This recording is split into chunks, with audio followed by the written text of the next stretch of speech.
রোজাদারকে ইফতার করালে 6টি ফায়দা আছে। ফায়দা নাম্বার 1, ইমাম বাইহাকি তার শুআবুল ঈমানে নকল করেছেন, মান ফাত্তারা ফীহি সাইমান, যদি কোনো রোজাদার অন্য কোনো রোজাদারকে ইফতার করায়, প্রথম কানা লাহু মাগফিরাতান লিযুনুবি, আল্লাহ তাআলা তার জীবনের গুনাহ খাতা ক্ষমা করে দিবেন। আপনি একজন রোজাদারকে ইফতার করতে সহযোগিতা করলেন, এর বিনিময়ে আল্লাহ তাআলা আপনার গুনাহ খাতা ক্ষমা করে দিবেন। এটা হলো প্রথম ফায়দা। ওয়া ইত্তা রাকাবাতিহি মিনান নার, রমজান আসে মাগফিরাত নিয়ে, তাহলে রোজা ভাঙানো অর্থাৎ অন্যকে ইফতার করানোর মধ্য দিয়ে আপনি মাগফিরাত পেলেন। রমজান আসে জাহান্নাম থেকে আজাদি হওয়ার জন্য, স্বাধীন হওয়ার জন্য। নবীজি মিম্বরে উঠে 3 বার আমিন বললেন, সে বিখ্যাত হাদিস আপনারা জানেন। প্রশ্ন করা হলো, ইয়া রাসূলুল্লাহ, আপনি তো হামেশা এমন আমিন বলেন না জুমায় উঠে মিম্বরে দাঁড়ানোর সময়।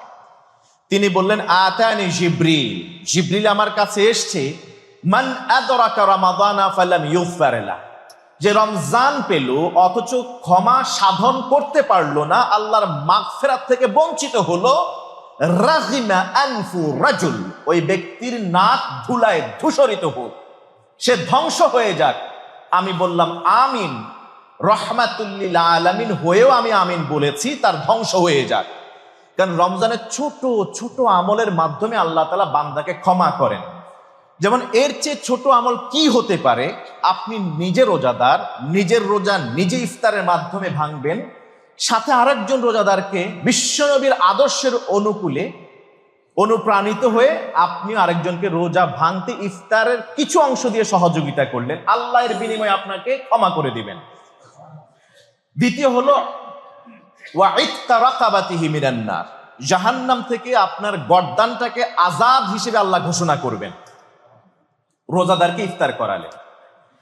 আপনারা জানেন রমজান মাসে প্রত্যেক দিনে এবং রাতে ওয়ালিল্লাহি উতাকাউ মিনান নার, আল্লাহ তাআলা অলরেডি জাহান্নামে তালিকায় যাদের নাম নথিভুক্ত হয়ে গেছে তাদের নাম কাটতে থাকেন রমজান মাসে, যে এদেরকে আমি আল্লাহ তাআলা রাইয়ান নামক দরজা দিয়ে জান্নাতে নিয়ে যাব, জাহান্নামে নথিভুক্ত ছিল এরা, এদের নাম এখান থেকে বাদ দিয়ে দাও। সুবহানাল্লাহ। আর সেই আজাদির ঘোষণা পেতে হলে সহজ আমল মানুষকে ইফতার করা, রোজাদারকে ইফতার করানো। দ্বিতীয় ফায়দা। তৃতীয় ফায়দা হলো সাল্লাত আলাইহিল মালাইকা, সাল্লাত আলাইহিল মালাইকা। আপনারা জানেন রমজান মাসে আল্লাহ তাআলা রমজানের শুরু থেকে শেষ পর্যন্ত অতিরিক্ত ফেরেশতা মোতায়েন করেন এই পৃথিবীতে। যেমন সকাল সন্ধ্যা প্রত্যেক রোজাদারের জন্য 2 জন কি বলা হয় ফেরেশতা আল্লাহ তাআলা নিয়োজিত করেন। ইয়া বাগিয়াল খাইরি আকবিল ওয়া ইয়া বাগিয়াশ শাররি আকসির, ফেরেশতা আহ্বান করতে থাকেন, হে কল্যাণের পথের অগ্রসেনানী এগিয়ে যাও, ভালো কাজগুলি রমজানে মাত্রা বাড়ায় দাও, ভালো কাজ বেশি বেশি সম্পাদন করো। ইয়া বাগিয়াশ শাররি আকসির, যে মিথ্যা কথা বলতা থেমে যাও, যে মানুষকে পরনিন্দা পরচর্চা গীবত করতা থেমে যাও, অকল্যাণের পথের পথিক পা স্টপ করে দাও, আর সামনে আগাইও না। এইরকম বাড়তি কিছু ফেরেশতা আল্লাহ তাআলা পৃথিবীতে পাঠান। মজার বিষয় হলো এই ফেরেশতারা পুরো রমজান মাস ওই বান্দা রোজাদারের সাথে সাথে থাকেন। এই হাদিস বলছে সহিহ ইবনে খুজাইমার হাদিস। এই হাদিস বলল মান ফাত্তারা সাইমান ফি শাহরি রমাদান, যেই ব্যক্তি রমজান মাসে কোনো রোজাদারকে, এই আমলটা শুধু রমজানের জন্য, রমজান মাসে কোনো রোজাদারকে ইফতার করাবে, সাল্লাত আলাইহিল মালাইকাতু, ফেরেশতা তার জন্য আল্লাহ তাআলার কাছে মাগফিরাত ভিক্ষা চাইবে, লায়ালিয়া রমাদানা কুল্লাহা, রমজানের শুরু থেকে শেষ পর্যন্ত যত রাত পাবে, ইভেন লাইলাতুল কদরের রাতেও ওই ফেরেশতারা সমষ্টিগতভাবে রোজাদারের জন্য, যিনি অন্যকে ইফতার করান তার জন্য মাগফিরাত চাইবেন। কার কাছে? আল্লাহ তাআলার কাছে। চিন্তা করেন, আপনি রোজা রাখছেন, শুধু আরেকজনকে ইফতার করতে সহযোগিতা করলেন, ফেরেশতা আপনার পক্ষের ওকালতি করবেন আল্লাহ তাআলার কাছে। চতুর্থ ফায়দা, যেই ব্যক্তি অন্যকে ইফতার করাবে তার লাইলাতুল কদর ছুটে যাবে না। লাইলাতুল কদরের পরিপূর্ণ সওয়াব আল্লাহ তাআলা তার আমলনামায় দিবেন। লাইলাতুল কদরের রাত্রিতে জিবরিল আমিন তার সাথে মুসাফাহা করবেন। এই হাদিস সহিহ ইবনে খুজাইমা, হাদিসের সনদ সহিহ। নবীজি সাল্লাল্লাহু আলাইহি ওয়াসাল্লাম বললেন একই হাদিসে, ওয়াসাফাহাহু জিবরিলু লাইলাতুল কদর। যে ব্যক্তি রমজান মাসে কোনো রোজাদারকে ইফতার করাবে, সেই রমজান মাসে লাইলাতুল কদরের রাত্রে জিবরিল আমিন তার সাথে মুসাফাহা করবে। ওয়ামান সাফাহাহু জিবরিল আলাইহিস সালাম, জিবরিল আলাইহিস সালাম যার সাথে মুসাফাহা করবেন, ইয়ারিক্তু কলবুহু ওয়া তাকসুরু দুমুউহু, সে বুঝতে পারবে সেই রাতে তার অন্তর নরম হবে, দিলটা ঠান্ডা হয়ে যাবে এবং চোখ বেয়ে বেয়ে পানি ঝরতে থাকবে। তার মানে হলো একজন রোজাদার আরেকজন অন্য রোজাদারকে ইফতার করালে লাইলাতুল কদর তার ভাগ্যে নসিবে জুটবে। সেই লাইলাতুল কদরে জিবরিল আমিন তার সাথে মুসাফাহা করবে, তার অন্তর নরম হবে, চোখ বেয়ে পানি পড়বে। লাইলাতুল কদরের পরিপূর্ণ সওয়াব আল্লাহ তাআলা ওই রোজাদারকে ইফতার করানো ব্যক্তির আমলনামায় দান করে দেবেন। চতুর্থ গেল।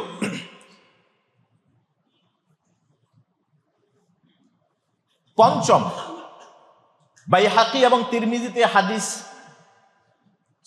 হাসান সহিহ সনদে নকল করা হয়েছে।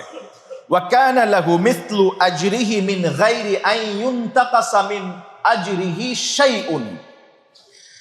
যদি কোনো রোজাদার ব্যক্তি অন্য কোনো রোজাদারকে ইফতার করায়, ওই রোজাদার ব্যক্তি যতজনকে ইফতার করাবে ততজন ব্যক্তির রোজা রাখার পরিপূর্ণ সওয়াব আল্লাহ তাআলা এই ইফতার করানো ব্যক্তিকে দান করবেন।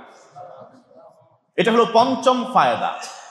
ধরুন এখানে আমাদের মসজিদে রমজান মাসে প্রত্যেক দিন বিকেলে ইফতারের সময় 5 শতাধিক রোজাদার এখানে ইফতার গ্রহণ করতে আসেন। আলহামদুলিল্লাহ, ম্যাক্সিমাম এমন রোজাদার এখানে আসেন যারা জীবনে কখনো হারাম খান না, কারণ এর অধিকাংশই হলো মজদুর শ্রমিক। ম্যাক্সিমাম আছেন যারা আল্লাহকে সব সময় তারা ডাকেন, যারা আল্লাহর প্রতি বেশি বিনীত আর আল্লাহর প্রতি বেশি বিনয়ী, যারা তাদেরকে চেনার অন্যতম আলামতে পৃথিবীতে তাদের দৈন্য দশা থাকবে, তাদেরকে আল্লাহ তাআলা খুব বেশি ওয়াসাআত দিবেন না সম্পদের। অর্থাৎ যাদের সম্পদ কম তারা বেশি আল্লাহমুখী, তারা বেশি বিনয়ী। হ্যাঁ, যাদের সম্পদ আছে তাদেরও কেউ কেউ আশারায়ে মুবাশশারার সাহাবী আব্দুর রহমান ইবনে আউফের মতো হয়, ওসমান ইবনে আফফানের মতোও আছে, কিন্তু এটা হলো এক্সেপশনাল কেস। খুব কম ধনী মানুষই আল্লাহওয়ালা হয়। যেমন কারুন যতদিন পর্যন্ত ধনহীন ছিলেন ততদিন পর্যন্ত সবচেয়ে বড় গোলাম ছিল বনি ইসরাইলে মূসা আলাইহিস সালামের পরিবারে। যখন তাকে আল্লাহ তাআলা সবচেয়ে ধনী বানিয়েছেন তখন সবচেয়ে বড় আল্লাহ দ্রোহী হয়ে গিয়েছিল সে। আল্লাহ আমাদেরকে হেফাজত করুন। ইফতারের সময় এখানে 5 শতাধিক মুসল্লি রোজাদার এসে ইফতার করেন। একদিন যদি কেউ এই ইফতার করান তাহলে একদিনে তার আমলনামায় ওই 5 শতাধিকের বেশি মুসল্লি যত রোজা রেখে সওয়াব পেয়েছেন সমান সংখ্যক সওয়াব আল্লাহ তাআলা এই ইফতারকারীর আমলনামায় দান করবেন, যিনি ইফতারের সহযোগিতা করবেন। এই 5টি হলো জেনারেল, কমন সবার জন্য। আর একটি আমল বা ফায়দা, এটা হলো ধনীদের জন্য স্পেশাল। নবীজি সাল্লাল্লাহু আলাইহি ওয়াসাল্লামকে প্রশ্ন করা হলো, ইয়া রাসূলুল্লাহ, লাইসা কুল্লুনা নাজিদু মা নুফাত্তিরু বিহি সাইম। আপনি যে ইফতার করালে এত এত ফায়দার সওয়াবের ফজিলতের কথা বললেন, আমরা তো খেটে খাওয়া মানুষ, নুন আনতে ফান্তা পুরায়, আমাদের কিভাবে সম্ভব আমরা আরেকজনকে ইফতার করাবো? ধরুন আমার ঘরে মাত্র 1 বাটি দুধ আছে যেটা আমার ইফতার করতে দরকার, কিংবা বিশুদ্ধ পানি আছে 1 পেয়ালা, সেটা আমারই দরকার। একটা খেজুর মাত্র আছে যে খেজুর দিয়ে আপনি বললেন সবার আগে ইফতার গ্রহণ করতে, তাহলে আমি তাকে কিভাবে দিয়ে ইফতার করাবো? তা ধনীরা তো তারা এইগুলি দিয়ে সে সওয়াব নিয়ে যাচ্ছে। নবীজি সাল্লাল্লাহু আলাইহি ওয়াসাল্লাম এই প্রশ্নের জবাবে তিনি বললেন, ইউতিল্লাহু হাযা সাওয়াব, ইউতিল্লাহু হাযা সাওয়াব মান ফাত্তারা সাইমান আলা মাযকাতি লাবানিন আও তামরাতিন আও শারবাতিন মিন মা। আল্লাহ তাআলা এই 5টি সওয়াব প্রতিদান, প্রথম সওয়াব প্রতিদান হলো গুনাহ খাতা ক্ষমা, দ্বিতীয় প্রতিদান হলো জাহান্নাম থেকে আজাদি, তৃতীয় প্রতিদান হলো ফেরেশতারা তার জন্য মাগফিরাত করে দোয়া করতে থাকে, চতুর্থ প্রতিদান হলো লাইলাতুল কদরের সওয়াব এবং লাইলাতুল কদর তার নসিবে জুটে, পঞ্চম প্রতিদান হলো সমান সংখ্যক সওয়াব, রোজার সওয়াব আল্লাহ তাআলা ইফতার দানকারীর আমলনামায় নসিব করেন। নবীজি সাল্লাল্লাহু আলাইহি ওয়াসাল্লাম বললেন এই 5টি সওয়াব বা প্রতিদান তাকেও আল্লাহ তাআলা দিবেন যেই ব্যক্তি তার সামর্থ্য নাই কি করবে, মান ফাত্তারা আলা মাসকাতি লাবান, তার এক অঞ্জলি মাত্র, এক অঞ্জলি দুধ আছে বা এক ছোট্ট পেয়ালা দুধ আছে, সেখান থেকে একটু আরেকজনকে দেয়। আও তামরাতিন, একটা খেজুর আছে সেই খেজুর তাকে দেয়, অথবা সেই খেজুরের একটা ফালি, একটা ছোট্ট ঈষৎ হালকা একটা অংশ যদি কাউকে দান করে ইফতার করার সময়। আও শারবাতিন মিন মা, কিচ্ছু নাই, দুধও নাই খেজুরও নাই, শুধু সাদা পানি আছে, ওই সাদা পানির এক ঢোক পানিও যদি অন্য কাউকে দান করেন, সে হতে পারে রিক্সাওয়ালা, সে হতে পারে কুলি মজুর, যেই দিন মজুর, যেই হোক না কেন, ওই মানুষটা যদি আরেকজন রোজাদারকে, সে রোজাদার যে গরিব হতে হবে নট নেসেসারি লাইক দ্যাট, একজন ধনীকেও যদি সে এইভাবে ইফতার করায়, সহযোগিতা করে, আল্লাহ তাআলা তাকে এই 5টা সওয়াব বা প্রতিদান তার আমলনামায় দেবে। ধনীদের ব্যাপারে তিনি বললেন, যাদের সামর্থ্য আছে, তিনি বললেন মান আশবা সাইমান, যে ব্যক্তি একজন রোজাদারকে ইফতার এবং সাহারি কিংবা শুধু ইফতার পরিতৃপ্ত হয়ে খেতে সহযোগিতা করে, স্বাভাবিকভাবে এক ঢোক পানি দিয়ে, একটা খেজুর কিংবা তার অংশ দিয়ে, অথবা এক অঞ্জলি দুধ দিয়ে তো আরেকজনকে তৃপ্ত করানো যাবে না। সারাদিন না খাওয়া মানুষ এতটুকু খাইলে কি আর পরিতৃপ্ত হয়? তার মানে হলো এই আমলটা এক্সেপশনাল ধনীদের জন্য। যদি কোনো ব্যক্তি রোজাদারকে এইরকম পরিতৃপ্ত হয়ে খাওয়ায়, অর্থাৎ রাতের খাবার দেয়, সাকাহুল্লাহু মিন হাউদি লা ইয়াজমাউ আবাদা হাত্তা ইয়াদখুলাল জান্নাহ। বাইহাকি তার শুআবুল ঈমানে হাদিস নকল করেছেন, আল্লাহ তাআলা সেই দিন, যেদিন আল্লাহর আরশের ছায়া ছাড়া কোনো ছায়া থাকবে না, যেই দিন সূর্য মাথার একেবারে এক হাত উপরে চলে আসবে, জমিন তামা হয়ে যাবে, পায়ে কোনো স্যান্ডেল বা জুতা খড়ম থাকবে না, গায়ে কোনো পোশাক থাকবে না, সবকিছু টকবক হয়ে ফুটতে থাকবে, সেই দিন আল্লাহ তাআলা ওই প্রচন্ড তৃষ্ণা আর গরমের সময় তাকে আল্লাহ তাআলা হাউজে কাউসার থেকে পানি দেবেন, যে পানি পান করার পরে জান্নাতে যাওয়ার আগ পর্যন্ত এই রোজাদার আর পিপাসার্ত তৃষ্ণার্ত হবে না। তাহলে বিশ্বনবী সাল্লাল্লাহু আলাইহি ওয়াসাল্লাম যখন এই শুভ সংবাদগুলি সাহাবীদের সামনে উপস্থাপন করলেন, সাহাবীরা এবার এমন একটা দিন যায় না রোজার ইফতারের সময় যাদের সাথে অন্য কোনো রোজাদার থাকে না। নিজের যতটুকু পান এটা অন্যের সাথে শেয়ার করে খান, নিজে আগে অন্যের মুখে খাওয়া তুলে দেন। এই হুকুমটা শুধুমাত্র মসজিদে চলবে এটা নয়, শুধুমাত্র ইফতারের পার্টির আয়োজন করবেন এমনটা নয়, ইভেন আপনার বাসায়ও হতে পারে।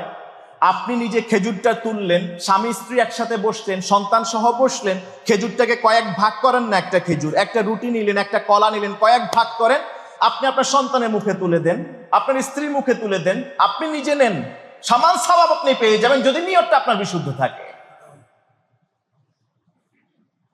এই জন্য বলা হয়েছে লা তাহকিরান্না মিনাল মা'রুফি শাইআ, ছোট ছোট কাজ, কল্যাণকর কাজ, এটা যত ছোটই হোক না কেন, ওই ছোট কাজটাকে তোমরা তুচ্ছ জ্ঞান করো না। কারণ হাসরের ময়দানে এইরকম একটা দিনারের মর্যাদা হবে কোটি কোটি টাকার চেয়েও বেশি। একটা টাকার মূল্য হবে হাসরের ময়দানে কোটি কোটি বিলিয়ন ট্রিলিয়ন টাকার চেয়েও বেশি। একটা ছোট্ট আমলের বিনিময়, সেটা ইভেন একটা কুকুরকে যদি একটু পানি পান করানো হয়, সেটাও হবে জান্নাতে যাওয়ার অন্যতম মাধ্যম, উপলক্ষ বা জারিয়া বা ওসিলা হতে পারে। এজন্য কাজ যতই ছোট হোক, আমল যতই ছোট হোক, ছোট করে দেখি না রমজান মাসে অন্তত।